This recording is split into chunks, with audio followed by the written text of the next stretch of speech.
The early beginnings, 1934 to 1937. The Mickey Mouse costume character has undergone radical transformations since its first public appearances in the 1930s. The earliest documented instance of a Mickey Mouse costume character dates back to 1934, when Mickey appeared at the Macy's Thanksgiving Day Parade. This was during the peak of Mickey's initial wave of fame, following his breakthrough in animated cartoons. That same year, a costumed Mickey was photographed shaking hands with Santa Claus at Kay's toy department in Oakland, as documented by the Oakland Tribune newspaper. The first major costume debut occurred in 1937 at the premiere of Snow White and the Seven Dwarfs. This costume was fundamentally different from anything that would follow. The design consisted of a black unitard as the base layer, paired with oversized shorts and white gloves worn over the unitard. The head was not a hard shell or molded piece, but rather a fabric mask. This fabric construction was directly influenced by the Mickey Mouse stuffed plush toys being sold at the time. The costume designers essentially adapted the same soft, sewn construction method used for toys and applied it to a wearable costume. The result was visually strange, with the fabric mask creating an unstable, somewhat distorted appearance that bore little resemblance to the crisp, defined features of the animated character. Disneyland opening and the Ice Capades costumes, 1955. When Disneyland opened in 1955, Walt Disney faced an immediate problem. The park did not have any costume characters ready for guest interactions. Character costumes were not part of the original infrastructure planning for the park. To solve this quickly, Walt Disney reached out to the Ice Capades, a popular touring ice skating show that had been licensing Disney characters for their performances since the early 1950s. The Ice Capades had developed their own costume versions of Mickey, Minnie, and other Disney characters, specifically designed for ice skating routines. Disney borrowed several of these costumes, including Mickey and Minnie, for the opening day festivities. These costumes were built with a critical design feature required for ice skating: large, gaping holes in the face area. Ice skaters needed an extremely wide field of vision to perform complex skating maneuvers safely, so the costume heads had oversized eye openings that exposed significant portions of the performer's face. While functional for skating, these openings created a deeply unsettling appearance when the characters walked around the park on solid ground. Guests could see into the dark interior of the head and catch glimpses of the human performer inside. The effect was described by many as horrifying rather than magical. Photographs and video footage from opening day show these characters with their disturbing visual gaps, undermining the illusion that these were real cartoon characters come to life. The first improvements, 1958. By 1958, 3 years after the park's opening, Disney had developed its own in-house costume manufacturing capability. The opening of the Alice in Wonderland attraction marked the debut of new, improved versions of Mickey and Minnie costumes. These designs eliminated the large, gaping holes that had made the Ice Capades versions so unsettling. The eye openings were significantly reduced and better concealed, allowing performers to see out while preventing guests from seeing in. However, despite this improvement, the costume still had significant issues. The overall construction remained crude by later standards. The heads were still somewhat misshapen, and the proportions between the head and body created an awkward, unbalanced appearance. Guest feedback indicated that while these costumes were less frightening than the Ice Capades versions, they were still not meeting the standard of believability that Disney wanted. Children in particular remained wary of these characters, and there were numerous complaints from families about the characters looking strange or scary, rather than friendly and approachable. The friendlier Mickey head, 1959. The year 1959 brought a significant turning point with the grand reopening of Tomorrowland. This event was heavily televised and promoted, which meant Disney needed costume characters that would photograph and film well. The company invested in developing a completely new Mickey head design. This version featured a hard-molded construction rather than soft fabric or foam. The molding process allowed for much more precise control over the shape and features, resulting in a head that more accurately reflected Mickey's animated appearance. The new head had a more rounded, friendly shape with better defined features, including properly shaped ears, eyes, and smile. The hard shell also maintained its shape consistently, whereas earlier soft constructions would sag or distort, depending on how the performer moved. However, the body costume still used the old Ice Capades style, a simple black unitard with shorts worn over it. This created a visual mismatch, where the head looked cartoon-like and appealing, but the body looked like a person in plain black clothing. The proportions were off. The performer's natural human body proportions were still visible, which broke the illusion of this being a cartoon character. The big-headed design experiment, 1960. In 1960, Disney attempted to solve the proportion problem with an experimental design approach. The goal was to make Mickey look less like a person wearing a mask and more like an actual cartoon character with exaggerated non-human proportions. The solution was to create oversized costume heads that sat higher on the performer's body. The performer's actual head would be positioned inside the neck area of the costume, looking out through a concealed opening in the chest or neck region. The Mickey head itself sat above the performer's head, connected by an internal frame. To complete the cartoon proportions, the costume included false arms.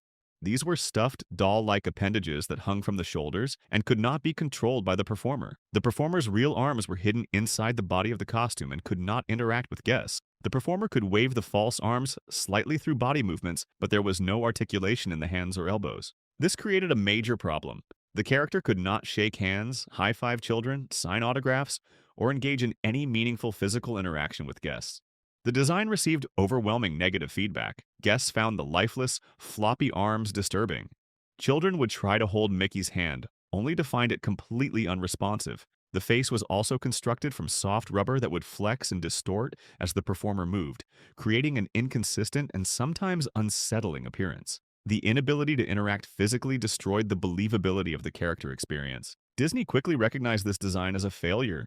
The major overhaul, 1962, Walt Disney personally intervened in 1962 to completely overhaul the Mickey costume design. He wanted a version that balanced cartoon appearance with practical functionality for guest interactions.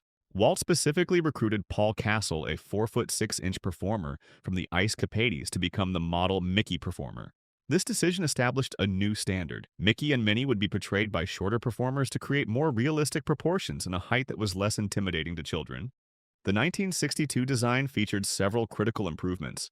The costume included a properly tailored suit with defined pants rather than just shorts over a unitard. A bow tie was added to give Mickey a more dressed, finished appearance. Most importantly, the performer's actual arms controlled the costume's arms, allowing for full interaction capability. The performer could wave, gesture, hold hands, sign autograph books, and engage in all the physical interactions that guests expected. The head was redesigned with better balance and visibility. The proportions between head and body were carefully calculated to create the illusion of a cartoon character while still allowing the performer to move naturally and see well enough to navigate crowds safely. This design became the foundation for all future Mickey costumes. While refinements and updates would continue, the core structure established in 1962, fully functional arms, shorter performer, tailored clothing, balanced proportions, remained the standard. The 50th Birthday Update, 1978. Mickey Mouse's 50th birthday in 1978 was celebrated with the Spirit of America Parade, which debuted an updated costume design. This version introduced several aesthetic refinements based on 16 years of operational experience with the 1962 design. The most noticeable change was the addition of thick black eyeliner around Mickey's eyes. This made the eyes more visible and expressive from a distance, particularly important in parade settings where guests viewed the character from far away. The hands were redesigned from a 5-finger to a 4-finger design, matching Mickey's appearance in animation where cartoon simplification had always given him 4 fingers. This had never been properly translated to the costume design before. The body construction was refined with rounded hips, creating a more defined shape rather than the relatively straight cylindrical form of earlier versions. This gave Mickey a more distinctive silhouette and helped the costume photograph better. The rounded hips also allowed for more natural movement and better weight distribution for the performer. These changes were subtle but important. They showed Disney's increasing attention to detail and their understanding that costume characters needed to work effectively both up close in meet-and-greet scenarios and from a distance in parades and shows. The 60th Birthday Redesign, 1987. Mickey's 60th birthday in 1987 brought another round of refinements that shifted the character's appearance toward a friendlier, more approachable look. The thick black eyeliner that had been introduced in 1978 was removed. While the eyeliner had improved distance visibility, it also gave Mickey a somewhat harsh appearance up close. Removing it softened the face considerably. The eyes themselves were made smaller and rounder, creating a more innocent, wide-eyed expression. The previous eyes had been larger and more oval, which read as more mature or alert. The rounder, smaller eyes gave Mickey a younger, gentler appearance that was less intimidating to small children. The bow tie was reduced in size to better match the proportions seen in contemporary Mickey Mouse animation, which had evolved toward a slightly more streamlined look. These changes reflected broader shifts in character design philosophy during the 1980s, when entertainment properties across the industry were moving towards softer, more child-friendly aesthetics. The 1987 design would remain essentially unchanged for nearly 2 decades, becoming the definitive Mickey appearance for an entire generation of park visitors. Modern era innovations, 2004 to 2016. The year 2004 marked a revolutionary advancement in costume character technology with the introduction of articulated heads. For the first time, Mickey's face could move. The character could blink his eyes and perform basic lip-sync movements.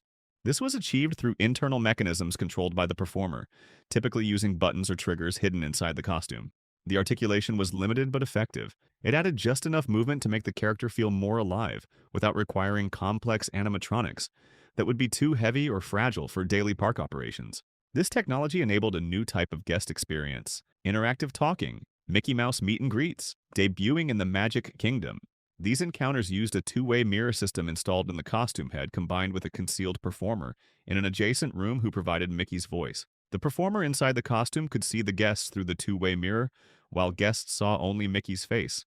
The remote voice performer watched the interaction via hidden cameras and spoke Mickey's dialogue, which was transmitted to speakers in the costume.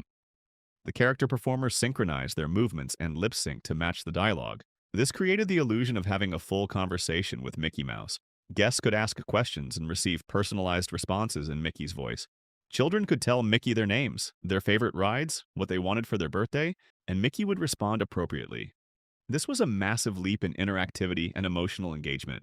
In 2016, Shanghai Disneyland opened with a redesigned Mickey and Minnie that generated significant controversy among longtime fans.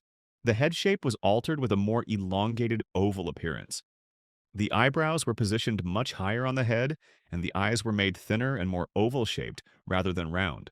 The overall effect was a design that more closely matched the current animation style of Mickey Mouse cartoons, which had evolved toward a more angular, stylized look. However, many guests and Disney enthusiasts criticized these changes as too drastic. The new design was perceived as straying too far from the classic, iconic Mickey appearance that had been consistent for decades. Critics argued that while the design might match modern animation, the traditional, rounder, softer costume design had become the definitive real-world version of Mickey, and changing it felt wrong.